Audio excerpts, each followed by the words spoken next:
말씀 보겠습니다. 오늘 하나님께서 우리에게 주시는 말씀 신약 성경 로마서 10장 1절에서 4절입니다.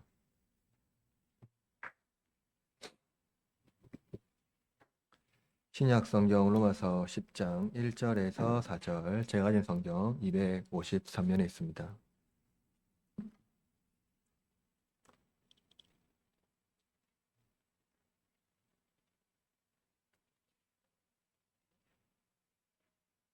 다 찾으신 줄 알고 제가 하나님 말씀을 받들어 읽도록 하겠습니다. 이것은 살아계신 하나님의 말씀입니다. 귀 기울여 들으십시오. 형제들아, 내 마음에 원하는 바와 하나님께 구하는 바는 이스라엘을 위함이니 곧 그들로 구원을 받게 함이라. 내가 증언하노니 그들이 하나님께 열심히 있으나 올바른 지식을 따를 것이 아니니라. 하나님의 의를 모르고 자기 의를 세우려고 힘써 하나님의 의에 복종하지 아니하였느니라. 그리스도는 모든 믿는 자에게 의를 이루기 위하여 율법의 마침이 되시니라. 아멘. 우리 교회는 로마서 강해를 지금 꾸준히 하고 있습니다. 오늘은 36번째 시간으로서 하나님의 계획, 예수 그리스도의 복음이라는 제목으로 이 삼위 하나님의 이 말씀을 선포하도록 하겠습니다. 오늘 본문의 대전제는 하나님에 대한 열정, 어떤 종교적 열정이 어떻게 이 불순종의 결과를 맺을 수 있느냐는 겁니다. 우리는 종교적으로 열심히 사는 사람을 교회에서 볼 수가 있죠. 정말로 예배도 열심히 드리고 새벽 그리고 모든 예배를 그리고 봉사의 일까지 아주 빠지지 않고 훌륭하게 섬기는 그런 어떤 교우들을 만날 수 있습니다. 또 이들은 이웃을 위한 구제의 일도 빠지지가 않지요. 유대인들도 종교적으로 매우 열성적으로 하나님을 섬겼습니다.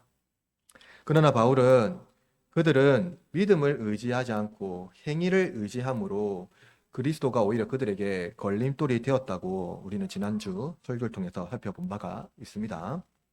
신앙인은 상대적으로 자신보다 헌신적이지 않은 신자를 보면 믿음이 아닌 행위를 우선적으로 보기 마련입니다.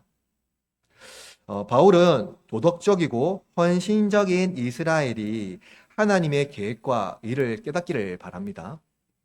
도덕적이고 헌신적이지만 그 하나님의 계획이 무엇인지 또 하나님의 의가 무엇인지를 깨닫기를 바라죠. 가장 종교적인 사람이 오히려 하나님의 의를 거부한다는 이 원리는 오늘날 신앙생활을 하는 우리에게도 경종을 울리는 중요한 신앙적 교훈이 될 겁니다. 우리는 종교적인 사람이 반드시 구원을 받는 것이 아니라는 이 바울의 가르침을 이해하지 않고서는 이 복음이 가르치는 바를 정확하게 이해하기 어려울 수 있습니다. 여러분 중에 섬김을 통해서 기쁨을 누리는 사람이 많을 겁니다. 그죠? 여러 가지 이제 섬김을 통해서 하나님이 나와 함께 하신다는 것을 체감적으로 느끼고 그것을 즐거이 하는 사람들이 교우들이 있을 겁니다.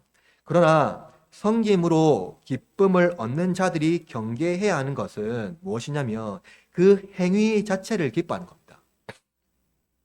선한 행위 자체를 기뻐하는 것이 무슨 문제냐고 말할 수 있겠지만은 바울에게는 이것이 하나님의 계획을 거부하는 큰 문제였다는 거예요. 종교의 가장 큰 특징이라면 그것은 선한 사람이 상을 받고 악한 사람이 벌을 받는 것입니다. 이것은 모든 종교의 보편적인 이제 원리죠. 그리고 이것은 신이 기뻐하는 일을 행하는 자에게는 보상을 주고 신이 기뻐하지 않는 자에게는 벌을 내리는 그 원리입니다. 그러나 참된 종교는 보상과 형벌의 원리를 신자의 행위에 근거를 행해 두지 않는다는 거예요. 아무리 최고의 선행과 종교적 열정을 다하여 하나님을 섬긴다 하더라도 하나님의 구원을 거부한다면 그 행위는 자신의 행위가 된다는 거예요. 그러니까 구원자가 아니라 구원자를 의지하는 것이 아니라 자신이 구원자가 된다는 겁니다. 자기 행위가 구원자가 된다는 거죠. 우리의 죄가 하나님께 계산이 되지 않도록 그리스도의 의가 우리 죄를 대신하였습니다. 그러나 행위에 의존하는 신자는 그들의 의가 하나님 앞에 계산되기를 바라고 불경건한 자들도 불경건한 자들의 죄도 하나님 앞에 계산되기를 바라기 때문에 하나님의 의를 기대하기는 어렵습니다. 그러니까 내가 한 만큼 무언가 보상을 받아야 되고 뭔가 죄를 지은 만큼 벌을 받아야 된다 하는 원리가 끊임없이 작용되는 거죠. 사람들은 종종 하나님의 계시를 행위에 근거해서 설명하려고 합니다. 하나님의 계시 자체를 우리의 행위에 대해서 근거해서 설명하려고 하는 의지가 우리한테 많다는 거죠. 그런 하나님의 계시는 무엇입니까? 우리의 행위가 아니라 오직 예수 그리스도라는 거예요. 이는 하나님의 활동이 그의 아들 그리스도를 통하여 우리를 구원하시며 성령을 통하여 그 구원을 어떻게 합니까? 끊임없이 보존하는 겁니다. 주님이 오실 때까지요. 따라서 제가 여러분에게 설교하려는 목적은 이겁니다. 하나님의 계획은 하나님의 의가 그리스도 안에서 계시되었고 그리스도가 율법의 마침과 동시에 구속사의 새 시대를 여는 것을 우리가 믿게 하는 것입니다. 오늘 선포되는 설교를 통하여서 하나님의 구속 역사를 온전히 믿음으로 받아 누리는 저와 여러분이 되시기를 바랍니다. 첫 번째, 먼저 하나님을 경외하는 유대인의 열정입니다. 바울은 동족 이스라엘이 하나님의 종말론적 백성에 들지 못했다는 사실을 말하였습니다. 그러니까 이 구약의 이스라엘이요, 신약에 오니까 그들이 예수님을 오히려 배척하였고 하나님의 종말론적인 백성 안에 들지 못했다 하는 것을 말하고 있는 거죠. 이스라엘은 이방인들이 그리스도를 믿음으로 구원받았다라는 이 소식을요 굉장히 불쾌하게 여겼습니다. 그들은 끊임없이 이 구원을 얻기 위해서요 율법적인 신앙을 이루어왔거든요. 도덕적인 율법적인 거요. 그런데 이방인들은 어땠습니까? 그냥 믿음으로 구원받았다 하는 것이 마치 값싼 복음으로 그들은 오해한 겁니다. 그래서 그것을 굉장히 불쾌하게 여겼고 구약시대부터 모세율법으로 가져왔던 그 모든 하나님의 언약에 합당하지 않다고 여겼다는 거예요. 그러나 바울은 이 사실을요, 기뻐하지 않았습니다. 그러니까 자기 동족이 구원받지 못한 이 사실을요, 기뻐하지 않았다는 거예요. 만약 바울이 유대인들을 미워하는 마음으로 그들이 그리스도를 배척하는 것을 좋아했다고 여긴다면, 그러니까 그리스도를 배척했기 때문에 유대인들을 미워했다면 이렇게 이 유대인들을 위하여서 그렇게 기도하지 않았을 거예요. 그는 유대인들이 그리스도를 믿지 않는 것 때문에 굉장히 고통스러워하며 그들을 위하여서 끊임없이 기도했던 사람입니다. 우리는 종종요 바울이라는 이 인물을요 반유대적인 사상을 가진 어떤 사상가로 소개하기를 좋아합니다. 그러니까 유대인을 어떤 반유대적인, 그러니까 유대인을 반체제 사상, 그러니까 반유대적인 사상으로 소개하기 위해서 바울을 인용하는데요. 바울을 마치 반유대적인 사람으로 소개하기를 좋아한다는 거예요. 그렇게 이용하기를 좋아한다는 거예요. 그런데 여러분, 정말로 이 사도 바울이 반유대적인 인물이었을까요? 그렇지 않습니다. 그것은 바울에 대한 심각한 오해인데요. 바울은 이방인 그리스도인이 압도적인 우위를 차지하는 상황에서도 유대인 동족이 그리스도인이 되기를 간절히 바랬던 인물입니다. 그렇게 되기 위해서 유대인 그리스도인을 끊임없이 설득하고 이해시키기를 원했던 인물이라는 거예요. 여러분, 바울은요 9장 3절, 로마서 9장 3절에서 이렇게 말했는데요. 동족 이스라엘 위하여 저주를 받는다 하더라도 원하는 바라고 그는 고백했어요. 본문 1절에서 말하는 바와 같이 바울은요, 유대인을 구원하겠다는 그 뜨거운 헌신을 결코 변하지 않았습니다. 그 마음을 결코 변하지 않았습니다. 그 마음으로 그는 평생을 살았던 인물입니다. 그런데 여러분, 유대인들은 지금 어떤 형편에 놓여져 있습니까? 유대인들은 영적 무지에 있습니다. 그들은 하나님의 계시를 받았던 사람들입니다. 그죠? 구약 성경을 보니까 유대인들은 독특한 인물들이에요. 독특한 민족들이에요. 그들은 하나님의 계시를 받았어요. 그 계시가 그런데 무엇입니까? 그 계시가 그들은 무엇인지 알지 못하는 거예요. 계시가 무엇인지. 구원은 하나님의 뜻대로 되는 것이지만 이들은 자기 행위대로 되는 것이라고 굳게 확인했습니다. 자기가 그 율법을 지키면 구원받는 것이라고 그렇게 확신했어요. 이러한 생각은 극심한 영혼의 질병을 일으킵니다. 영적인 병이에요. 자기 행위가 하나님의 뜻이라고 생각하게 만들기 때문이에요. 이들은 하나님의 주권과 계획보다는 지금까지 꾸준히 지켜온 율법 준수가 하나님의 계시이며 율법을 지키지 않는 자들은 하나님의 진노의 대상이라고 이분화시켜버립니다. 하나님도 율법 안에 갇혀있는 존재로 그들은 생각하는 거예요. 하나님이 율법을 주셨기 때문에 하나님이 율법 안에서 모든 백성을 다스려야 한다고 그들은 생각했던 겁니다. 이들에게 율법을 대체할 수 있는 것은 아무것도 없습니다. 여러분 생각해 봅시다. 여러분 율법적인 것이 결코 나쁜 것일까요? 정말 나쁜 것일까요? 그렇지 않습니다. 그들은 선을 이루고 상호적인 유익을 위하여 살아갑니다. 율법을 지키면서 그 범법을 저지르지 않으면서 선한 삶을 살려고 애썼던 사람들이 바로 이 유대인이라는 거예요. 특히 율법은요, 하나님 말씀하신 그 계명입니다. 그렇다면 율법을 잘 지키는 것만으로도 하나님의 선하심을 드러내는 것 아니겠습니까? 율법을 잘 지키는 것만으로도 하나님의 선하심을 드러내는 것 맞겠죠. 우리는 종교적인 열정이 사람도 종교적으로 열정적인 사람도 구원이 필요하다는 이 사실 때문에 불편함을 느끼는 경우가 있습니다. 예배를 정말 잘 드리는 사람, 종교적인 열정이 넘치는 사람, 심지어 구제의 일까지 열심히 하는 사람, 이런 사람들 보면은요, 저런 사람들조차도 어떠한 구원이 필요한가라는 불편한 감정을 우리가 느낀다는 거예요. 그들은 당연히 구원받아야죠. 그런 열정만 가지고도요. 그런데 여러분, 이거예요. 종교적 열심은 그 행위 자체로 구원의 조건을 완성한 것처럼 보이게 한다는 겁니다. 여러분, 종교적 열정, 이것은요, 이스라엘의 오랜 전통입니다. 여러분, 시므온과 레위, 구약기에 있잖아요. 그들은요, 그의 누이 디나가 검탈을 당했을 때 색인 사람을 찾아가 죽였습니다. 이스라엘 남자가 모압 여인을 상대로 간음을 저질렀을 때에도 비나하스는 그들을 죽임으로 계명에 대한 열정을 드러냈습니다. 엘리야의 열심은 무엇입니까? 바알 선지자들과 대결해서 하나님의 진노를 보여주었어요. 여러분, 신약시대는 어떻습니까? 열심당원이라는 이 당원들은요, 유대인들의 법을 지키지 않은 자들을 어떻게 했습니까? 폭력적으로 대했습니다. 계명을 지켜야 한다는 것을 아주 열심히 지켜냈습니다. 그들은 종교적인 열정은요, 유대인 사이에 칭찬받을 만한 일이었죠. 최고의 어떤 가치였을 겁니다. 그러나 여러분, 이들의 오해는 무엇입니까? 종교적 열정은 있었지만 하나님의 계시를 받아들이지 못했다는 거예요. 여러분, 디아스포라 유대인 그리스도인 중에는 여신당과 같은 종교적 열정이 가득한 자들에게 박해를 받지 않기 위하여서 그리스도인이라 하더라도 무엇을 받아야 할 것을 주장했을까요? 그리스도인이라 하더라도 종교적인 박해를 받지 않기 위해서 열신당원이란 이런 사람들에게 할례를 받기를 주장했습니다. 받게 되면 박해를 받으니까요.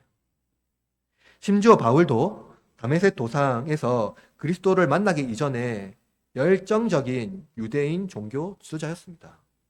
그는 스데반이 순교할 때 그 현장에 있었고, 스데반이 돌에 맞아 죽는 것이 하나님이 기뻐하는 일이었고요. 유대교적 종교적 열정으로는 스데반이 죽는 것, 그리스도인을 박해하는 것은 아주 지극히 당연한 일이었습니다. 그것이 곧 믿음의 행위였죠. 바울은 그리스도인이 되기 이전에 폭력적인 그리스도인 박해가 바로 믿음의 증거였습니다. 회심한 후에도 바울 자신도 열신당으로부터 박해를 받았습니다. 유대인의 종교적 열정은 율법을 준수하고 지키는 것으로 간주되었고, 그건 최고의 종교적 행위였습니다. 바울은 유대인의 종교적 열정을 증언하고 그들이 하나님에 대한 큰 열정이 있다는 것을 인정합니다. 말해주고 있습니다. 그러나 이러한 종교적 열정 때문에 그들이 반드시 받아야 하는 이 복음 가운데 구원을 경험해야 되는 이것을 놓치고 있다는 거예요. 그리스도를 배척하고 있다는 겁니다. 바울은 동족에 대한 애통의 눈물과 기쁜 호소를 통하여서 그들이 구원받기를 갈망합니다. 여러분, 율법은 그리스도를 우리에게 보여주는 통로입니다. 율법은 결코 그리스도가 없이는 완성될 수 없는 미완의 계명입니다. 율법은 결코 우리의 의로 하나님 앞에 설 수 없는 죄인임을 고백하는 고해의 장소입니다. 오직 그리스도만이 우리의 불의를 짊어지고 자기 의로움을 통해, 그리스도의 의로움을 통해 하나님의 의 앞에 설 수 있도록 합니다. 그러나 종교적 열정은 그리스도를 의지하는 힘을 약화시킵니다. 종교적 열정이 가득할수록 복음은 오히려 힘이 없어집니다. 왜 그럴까요? 자기의 의를 신뢰하고 행위를 의지하기 때문입니다.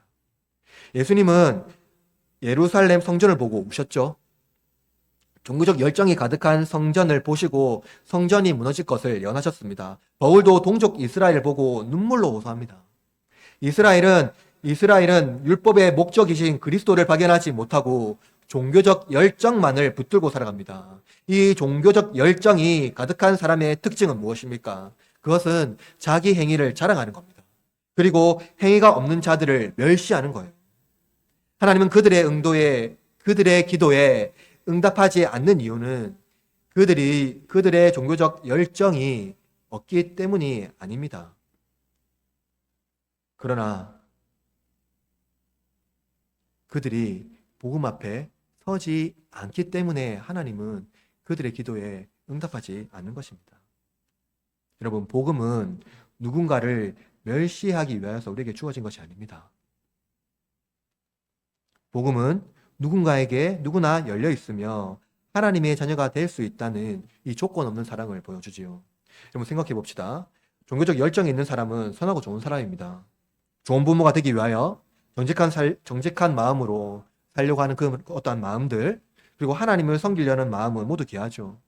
교회 밖에 있는 사람들 중에도 진지하게 삶을 성찰하고 진지한 태도로 살아가는 사람들이 우리 주위에 있습니다. 이들은 나름의 종교적 열정을 가지고 선한 일을 하면 좋은 결과를 맺을 것이라는 기대를 가지고 살아갑니다. 종교적 열정이 뛰어난 사람일수록 과도한 선을 행하고 의롭게 살려는 의지가 넘칠 수 있습니다.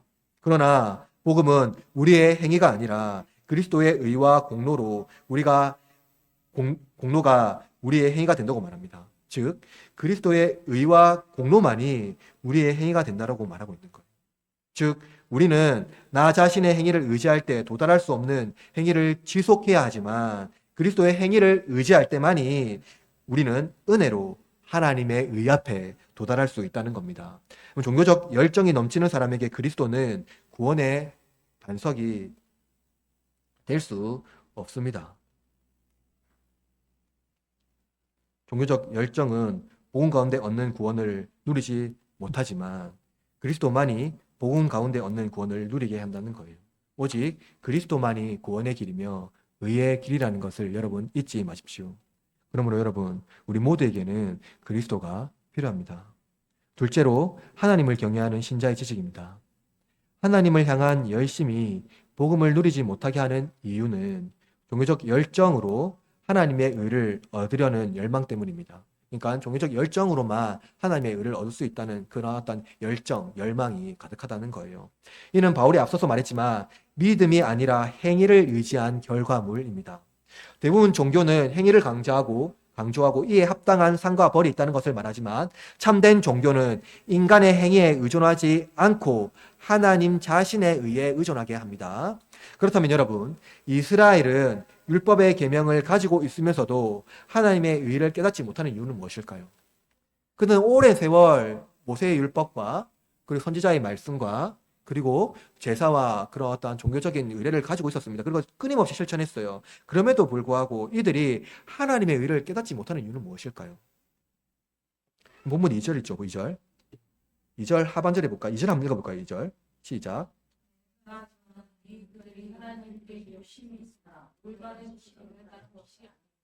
그렇죠. 2절 하반절에 보니까 그들이 올바른 지식을 따른 것이 아니라고 말해요. 그들에게 부족한 것은 열정이 아니라 뭐예요? 지식이라는 거예요.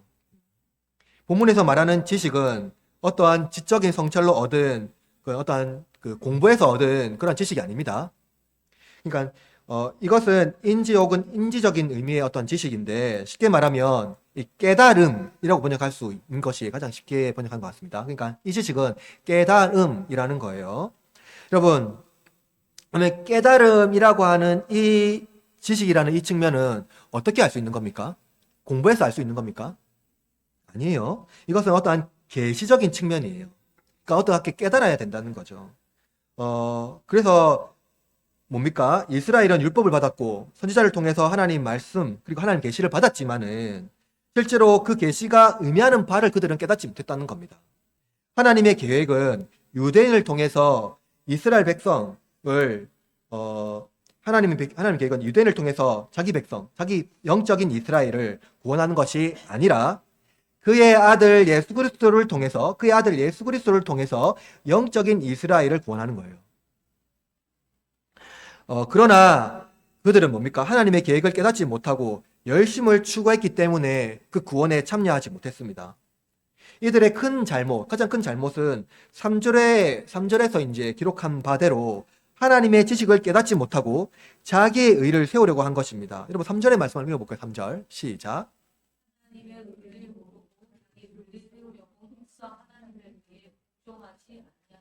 그러니까 3절의 말씀은 뭐냐면 이들이 지식을 깨닫지 못하는 결과를 말해주고 있는 겁니다.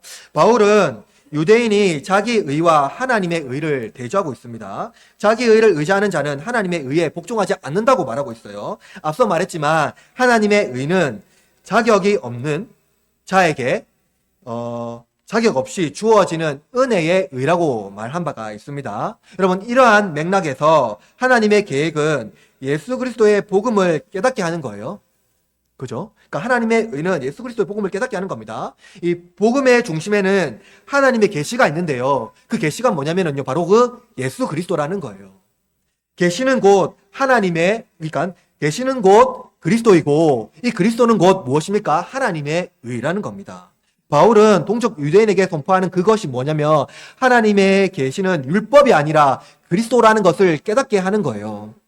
그러나 이스라엘은 하나님의 계시를 깨닫지 못합니다. 왜냐하면 그들은 의를 얻기 위하여 자기 힘을 의지하기 때문이에요. 이들은 영혼의 병에 걸려서 그리스도를 보지 못하고 영적인 소경이 되어서 계시를 깨닫지 못합니다. 여러분 생각해 보십시오. 율법을 의지하는 유대인이 하나님께서 우리를 위하여 행하시는 모든 활동보다 자기가 스스로 하나님의 의로움에 도달할 수 있다고 그들은 확신하고 있어요. 무엇으로요? 율법을 열심히 지키고 준수함으로써. 하나님의 의는 개인 스스로 하나님과 관계를 맺기 위하여 의를 위하여 율법적 삶을 꾸준히 실천할 때 가능한 것이 아닙니다. 하나님은 그러한 율법적인 관계로 우리와 관계 맺지 않는다는 거예요. 하나님은 우리의 행동에 근거하여 그 관계를 맺지 않습니다. 과연 여러분, 행동으로 하나님과 관계를 맺을 수 있는 온전한 사람이 있기는 하겠습니까? 없겠죠. 하나님은 우리의 행동의 결과를 보시고 의롭다 하지 않습니다. 아담 이후의 인간은 하나님 말씀에 순종할 수 없죠. 하나님 말씀에 불순종한 인간은 순종의 결과로 죄와 사망 가운데 속박되어 있습니다. 하나님의 형상으로 창조된 인간이 더 이상 하나님의 형상이 아니라 죄인의 형상이 된 거예요. 따라서 하나님은 우리와 관계를 맺기 위하여 인간이 되셨으며 인간이 되신 그리스도께서 우리를 의롭다 하기 위하여 십자가에 달리셨다는 겁니다. 십자가는 인간이 도달할 수 없는 구속의 자리입니다. 누구도 그 십자가에 도달할 수가 없죠. 하나님의 활동은 하나님의 계시와 복음에서 선포됩니다. 어디입니까? 십자가에서 선포되는 거예요. 하나님의 계시와 복음은 바로 그 그리스도, 유일하신 그리스도밖에 없다는 겁니다. 따라서 유대인들의 무지는 그들이 계시를 깨닫지 못하는 것은 하나님의 구원 활동을 예수 그리스도 안에서 나타내시겠다고 하신 그 약속을 하나님께서 이행하셨음에도 불구하고 우리에게 보여주셨음에도 불구하고 그들은 그 말씀을 믿지도 않았고 이해하지 않았다는 겁니다. 보지 않았다는 거예요. 하나님은 적극적으로 우리의 구원을 위하여서 활동하십니다. 하나님의 계시는 그의 아들 그리스도를 통하여 세상에 복음을 전파하시고 구원하시는 바로 그 복음이에요. 따라서 하나님의 계시는 어떤 이들이 올바른 사상을 가지고 판단하거나 값없이 판단하거나 또 어떤 이들이 올바른 행위를 하고 있기 때문에 주어지는 것이 아니라는 거예요. 그러니까 어떠한 사람들이 가지고 있는 올바른 사상을 가지고 있기 때문에 또 어떤 이들이 가지고 있는 올바른 행동 때문에 주어지는 것이 아니라는 거예요. 그것은 값없이 모든 이에게 주어지는 겁니다. 이 계시를 깨닫는 것은 심미적인 능력이라 또는 신적인 계시를 깨닫는 영적인 안테나를 세우는 것이 아니라 우리의 완악함을 제거하시는 성령께 있어요. 성령께서 우리를 깨닫게 하신다면 이것은 전적으로 우리의 능력이나 의로움이 아니라 오직 하나님께서 값없이 베푸시는 은혜라는 것을 시인해야 합니다.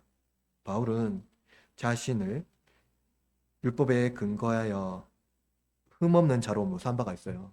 바울 자신이 나는 율법으로는 흠이 없다라고 말한 바가 있죠. 빌립보서 3장 6절에 열심으로는 교회를 박해하고 율법의 의로는 흠이 없는 자다라고 자신을 소개한 바가 있습니다. 그러나 그는 또 이렇게 말해요. 그는 이제 율법에 의한 자신감의 근거를 그리스도를 얻은 것으로 비교한다면 이전에 있었던 모든 것들은 무엇으로 말합니까? 배설물로 여겼다고 말해요. 그러니까 그리스도를 가진 것으로 비유하자면 이전에 가지고 있던 모든 좋은 것들, 바울이 가지고 있는 좋은 것들은 거의 타의 추종을 불허합니다. 유대인 중에서는요, 최고의 권위를 가지고 있었어요. 그건 로마 시민권이었고요. 근데 뭐를 말합니까? 그 좋은 모든 것들을 그리스도를 가진 것으로 비유하자면 그것은 아무것도 아니다. 배설물이다 라고 말해요. 그는 자신의 의를 자랑하였으나 하나님께서 그리스도를 통하여 계시하신 구원의 역사를 깨닫게 되었을 때 의로움에 근거했던 이 율법을요, 배설물로 여깁니다. 율법에 근거하여 매우 완악한 바울의 심령을 성령께서 치유하시고 회복시켜 그리스도의 사도로 세우신 거예요. 하나님의 의는 인간의 개인의 활동에 있지 않다는 것을 우리는 알 수가 있습니다. 하나님은 우리를 구원하기 위하여 할 수 있는 모든 것을 다 하십니다. 여러분이 하나님께 기도할 때 하나님은 하늘을 움직이십니다. 여러분이 하늘에 계신 아버지께 기도할 때 우리 아버지는 땅을 진동시킵니다. 하물며 하나님께서 한 사람을 구원하기 위하여 무엇을 못하시겠습니까? 그는 우리를 위하여 아들을 내어주셨습니다. 하나님의 계시는 신비적인 어떤 암호가 아닙니다. 나만 깨달을 수 있는 신비적인 신호가 아니에요. 하나님의 계시는 그 아들을 우리를 내어주신 바로 그 복음이며 그가 우리의 구주가 되시며 그가 바로 살아계신 하나님의 아들이라는 것을 우리에게 보여주는 거예요. 따라서 하나님의 의는 하나님의 은혜에 근거하여 믿음으로 받는 것 외에 아무것도 없습니다. 그러면 하나님은 이 은혜를 우리에게 주시기 위하여 할 수 있는 모든 것을 다 하십니다. 지금도, 과거에도, 앞으로도. 우리의 종교적 열정은 우리에게 유익하게 판결되지 않습니다. 우리가 아무리 열심히 하더라도 그리스도가 없이는 죄인에 불과합니다. 그것은 마치 국자로 바다를 측량하고 손으로 태양을 가리는 것과 같습니다. 그러나 하나님은 우리의 죄가 우리에게 불리하게 판결되지 않도록 하신다는 거예요. 그의 아들을 우리에게 내어주신 분. 우리의 죄가 아무리 크더라도 결코 우리에게 불리하게 계산되는 것이 아니라 오히려 그리스도의 공로가 더 큰 값으로 우리에게 주어진다는 겁니다. 우리가 계산할 것은 아무것도 없어요. 오히려 우리가 받을 것만 있어요. 하나님이 우리의 아버지가 되시기 때문입니다. 그리스도의 공로 덕분에 우리가 하나님과 화목하게 지낼 수 있는 길을 하나님은 열어주신 거예요. 하나님의 의에 복종하지 않는 것은 하나님의 의신 그리스도를 인정하지 않는 것과 같습니다. 그리스도가 불경건하고 부도덕한 로마인들을 구원하신다는 그 사실을 인정하지 않는다는 것.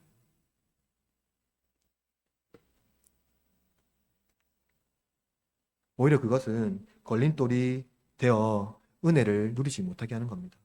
그리스도에 나오는 자, 모든 사람들, 심지어 불경건한 자들, 불의한 자들, 어떤 자든지 그리스도의 보혈이 흐르지 못하는 곳은 없습니다. 우리의 불경건함이, 우리의 부정함이 그리스도의 보혈을 막지 못한다는 거예요. 그는 우리를 구원하실 뿐만 아니라 영원한 약속을 성취하기 위하여 다시 오실 것입니다. 하나님을 경외하는 지식, 그것은 오직 그리스도입니다. 그리스도를 아는 것이 온 땅에 충만하는 그러는 장로교회 교우들 되시기를 주님의 이름으로 축복합니다. 마지막으로 하나님을 경외하는 그리스도의 의입니다. 4절은 유대인들이 율법을 의지하는 것과 이방인들이 믿음으로 얻는 구원에 대한 중요한 핵심을 가르쳐 줍니다. 그리스도의 오심은 율법으로 의롭다 하심을 얻는 길을 끝내셨으며 믿음으로 얻는 새로운 길을 열어주셨다는 겁니다. 여러분, 그리스도의 오심은 유대인들에게 율법으로 의를 얻으려는 그 유대인의 시도가 종결되었으나 오히려 새로운 은혜의 길을 열어준다는 것을 말해주고 있어요. 그것은 유대인뿐만 아니라 이방인들도 은혜로 언약 백성이 될 수 있다는 겁니다. 여러분, 그렇다고 해서 여러분 지금까지 말을 들어보면 마치 율법이 완전히 쓸모없는 것처럼 여겨지는 것 같은데 과연 그럴까요? 율법이 완전히 쓸모가 없어진 걸까요? 그렇지 않습니다. 율법을 성취하신 그리스도께서는요, 그리스도의 말씀과 가르치신 복음이 신자의 삶의 지침이 되도록 하셨습니다. 율법의 의를 얻는 것에는 그러니까 율법으로 하나님의 의를 얻는 것에는 율법이 아무런 효능이 없습니다. 아무런 어떤 것을 우리에게 줄 수가 없습니다. 구원 이후 신자는 그리스도께서 가르쳐 주신 복음을 그 삶의 지침으로 여기며 살아가야 한다는 것을 말해주고 있는 것뿐입니다. 바울이 기록한 이 본문의 말씀을 보면은요, 그 헬라어 문장으로 보면 좀 더 명확하게 되는데요. 이렇게 말하고 있어요. 그리스도는 율법의 마침이 되시니라 라고 말하고 있어요. 그리스도는 율법의 마침이 되시니라. 그럼 율법의 마침이 된다라는 이 의미 때문에 율법이 종결되었다는 의미만을 강조되는 것 같습니다. 그렇죠? 율법이 이제 아예 끝났다. 율법의 시대는 끝났고 율법은 끝났다라고 건 이제 보여준 것 같은데요. 그러나 우리는 율법과 그리스도께서 이루신 하나님의 의로움, 하나님의 의의 그 맥락 안에서 그걸 살펴봐야 합니다. 그리스도와 율법 사이에 뭡니까 이제 단절을 많이 강조했거든요. 그리스도는 율법을 이제 종결하셨다는 것을 이제 말해주고 있잖아요. 쉽게 말하면 그리스도가 오심으로 율법이 종결되었다는 이 개념을 사용합니다. 여기서 마침은 이제 이 마침은 끝으로 해석할 수가 있어요. 그러나 동시에 바울이 그리스도와 하나님의 그 사이를 직선적으로 쭉 연결해서 봅니다. 그것은 뭐냐면 그리스도가 하나님의 의잖아요. 그죠? 그러니까 지속적으로 의로운 통치자로 하나님, 예수 그리스도가 하나님 보좌 우편에 계시다는 것을 말해주고 있어요. 그러니까 지속적으로 하나님의 아들을 통하여서 의로운 통치를 하고 있다는 것을 말해주고 있는 거예요. 여기서 마침은 뭡니까? 그 목표 혹은 결과입니다. 그러니까 지속성을 말해주고 있는 거예요. 그러니까 이것은 뭡니까? 마침과 동시에 지속하고 있는 시작을 보여주고 있는 거예요. 따라서 바울이 말하는 율법의 마침은 그리스도께서 율법을 폐하셨다는 의미와 끝나는 것이 아니라 성취하셨다는 것을 보여주고 있는 거예요. 성취라는 개념은 끝과 동시에 시작이라는 이 어떤 대조적인 방식을 말해주고 있습니다. 바울은 유대인들이 율법에 매여 그리스도가 율법을 완성하심을 이해하지 못했기 때문에 그 유대인들이 이 율법을 아직 끝나지 않았다. 율법을 지속해야 한다라고 이제 반응하고 있는 것으로 말해주고 있습니다. 따라서 믿음으로 반응하지 않았기 때문에 이들이 믿음에 의해서만 하나님의 의를 얻게 된다는 것을 보여주고 있는 거예요. 이와 동시에 그리스도는 율법 시대가 이제 마침으로써 이방인보다 쉽게 하나님의 의에 참여할 수 있게 하셨다는 겁니다. 그러므로 유대인들에게 그리스도는 유대인의 정체성을 어떻게 합니까? 훼손하는 거예요. 그러니까 그리스도는 율법을 종결하고 마침으로써 마치 유대인들이 지켜왔던 그 율법의 정신을 훼손하고 있기 때문에 유대인들은 그리스도가 하나님의 의와 하나님의 가주신 그 예배와 그러니까 유대인이 가져왔던 그 모세의 율법을 훼손하고 있는 그러한 존재로만 이해할 수밖에 없다는 겁니다. 그러나 오히려 유대인들은 율법에 집착함으로써 하나님의 의를 놓치게 되었다고 바울은 말하고 있습니다. 따라서 율법은 하나님의 의를 발견하고 의롭다함을 얻는 수단으로서 아무런 효능이 없다는 것을 말해주고 있어요. 왜냐하면 하나님의 의를 얻는 수단으로서 그리스도 외에 우리에게 주어진 것은 없기 때문입니다. 이 은혜의 역사는 구원의 새로운 지평을 열어주는데요. 그리스도를 통해서 하나님의 은혜의 새 역사를 열어줍니다. 그것은 종말론적 의가 믿는 모든 자에게 베풀어주셨기 때문이라는 겁니다. 유대인들은 하나님의 선물이 무료로 만인들에게 주어지는 것을 인정하지 않았습니다. 그것은 무료로 받아지는 것이 아니라 율법 준수를 통해서 받아져야 되기 때문에 무료로 베풀어 줄 수 있는 것이 아니었다는 거예요. 그들의 교만함은 의를 자랑할 기회를 찾기 위하여 손해를 감수하더라도 선물을 받지 못하게 방해하는 것입니다. 수고로 얻은 대가를 얻지 못한다면 수고하지 않은 자가 받는 것은 더욱 부당하다고 여기는 교만함이 그들의 행위에 매이게 한 것입니다. 종말론적 은혜는 그리스도께서 이 땅에 오시고 승천하시면서 내가 너에게 본대로 다시 오실 것이라는 그 말씀 이후에 종말의 시대가 시작되었습니다. 종말이란 어떤 신비하고 특정한 사건을 말하는 것이 아니라 그리스도가 다시 오실 때까지 그리스도의 복음을 따르는 삶을 지속하는 겁니다. 즉 종말의 삶은 그리스도가 그리스도께서 자기 공로로 우리에게 열어주신 새 시대의 삶을 기쁨으로 누리며 하나님의 나라를 살아가는 것입니다.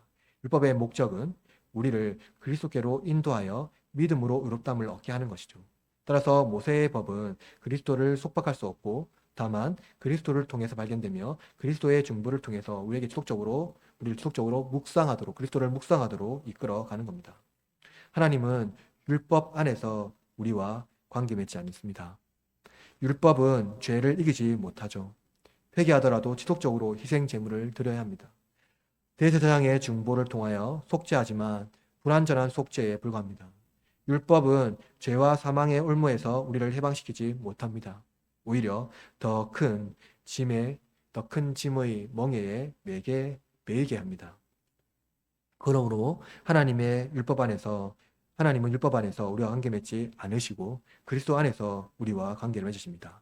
율법은 그리스도 안에서 성취되므로 완전한 희생 제물이 그리스도가 완전한 희생 제물이 되셨고 그리스도의 속죄로 말미암아 우리는 단번에 지성소로 들어갈 수 있게 되었습니다. 따라서 우리의 대제사장이신 그리스도께서 우리를 위하여 하나님 보좌 우편에 앉으신 중보자로 계심으로 그분의 의로 우리는 하나님의 의로움을 받을 수가 있고 뿐만 아니라 의의 통치에 들어갈 수가 있게 된 것입니다. 그리스도께서 하나님 말씀에 순종하셨고 하나님의 의를 경외하셨습니다. 그리스도의 전생애가 율법의 말씀을 이루는 삶이었고 말씀이셨습니다.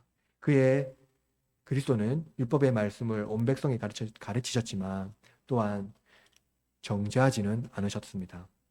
율법의 가장 큰 능력은 정죄하는 거죠. 율법은 정죄함으로써 우리가 죄인됨을 고백하게 합니다. 율법이 없다면 죄인이라는 것을 알 수 없고 죄가 우리를 파괴한다는 것을 알 수 없습니다. 그러나 예수님은 율법이 우리를 정죄하는 능력이 마침이 되게 하셨습니다. 더 이상 우리를 정죄하지 못하게 하신 거죠. 예수님은 우리에게 향하는 모든 율법의 정죄를 받으심으로써 우리가 정죄받지 않게 하셨습니다. 율법의 기능이 그리스도 안에서 소멸되었고 율법과 하나님 사이의 관계가 그리스도 안에서 새로운 관계를 열게 한 것입니다. 이것이 새 시대를 그리스도께서 여심으로써 그리스도의 말씀과 사도의 가르침에 순종하는 영적 이스라엘, 그리스도인의 삶을 살게 하신다는 겁니다.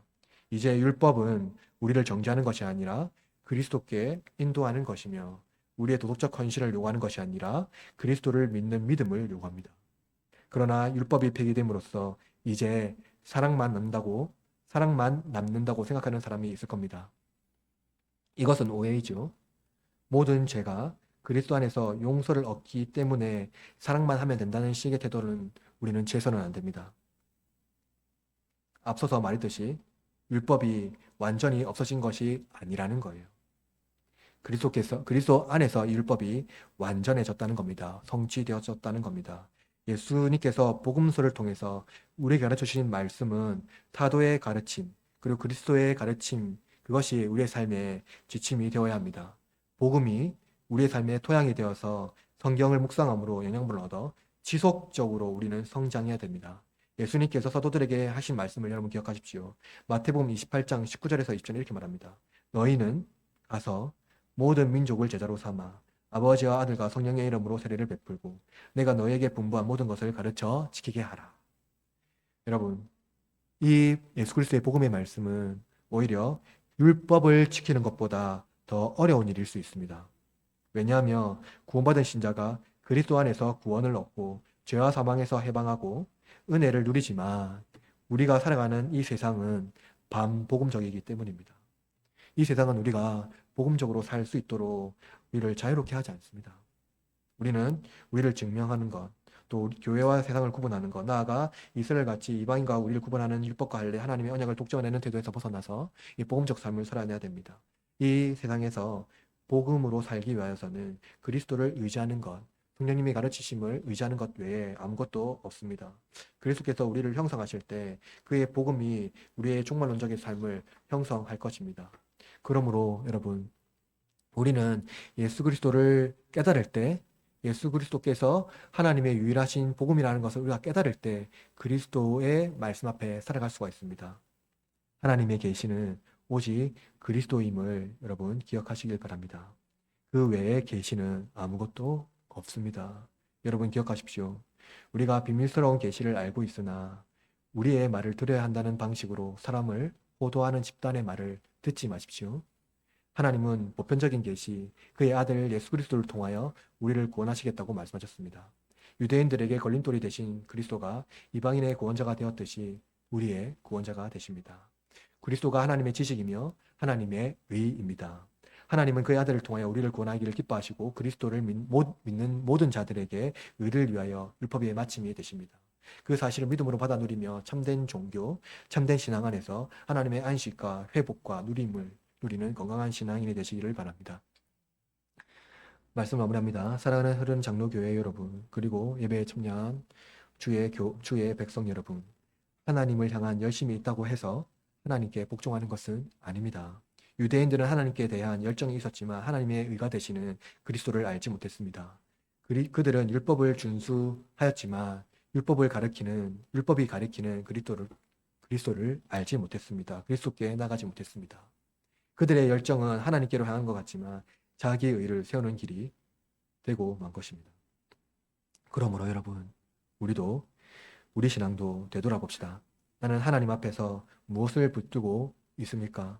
예배와 봉사, 신앙, 그리고 나의 신앙의 어떠한 경력들, 도덕적인 성실함, 나의 하나님을 향한 열정, 이런 것들인가요?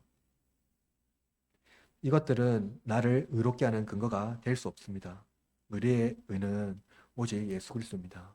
예수 그리스도를 붙들 때 나는 성실하게 하나님의 신실하심을 붙들고 나갈 수가 있습니다. 그리스도께서 율법의 마침이 되셨고 율법을 성취하셨기 때문입니다. 이제 여러분, 우리의 죄를 담당하시고 우리를 의롭게 하신 그리스도의 의를 붙드십시오. 우리를 의롭게 하시는 성령님과 함께 동행하십시오. 그 삼위 하나님께서 우리를 하나님의 의 앞에 서게 하실 겁니다. 그리스도의 가르침 앞에, 사도의 복음 앞에 서게 하실 겁니다. 끊임없이 그 복음 앞에 나아가도록 우리를 훈련하시고 성장하게 하실 것입니다. 비록 형편없는 삶일지라도, 비록 부족한 우리의 인생일지라도 하나님은 우리의 삶을 붙들어 주시고 끊임없이 성령님의 도우심으로 말미암아 의의 삶을 살아가게 하신다는 것을 여러분 잊지 마십시오. 그러므로 이제 우리는 우리 자신을 평가하거나 우리의 이웃을 멸시하거나 우리의 행위 자체를 의지하지 말고 오직 그리스도를 의지하며 그리스도가 나를 의롭다 하셨기 때문에 우리가 하나님의 자녀로서 의로운 삶을 살 수 있음을 고백하며 나갑시다. 나의 의가 아니라 그리스도의 의로 살게 해달라고 한 주간 고백하며 살아가십시오. 나의 열정이 아니라 복음의 은혜로 순종하게 해달라고 한 주간 믿음으로 고백하며 나아가십시오. 한 주간의 삶이 그리스도가 나의 의가 되고 성령 안에서 복음을 붙들고 믿음으로 고백하며 하나님의 백성으로 참된 믿음으로 승리하는 우리 흐르는 장로교회 교우들 그리고 주의 모든 백성들이 되시기를 주님의 이름으로 축원합니다.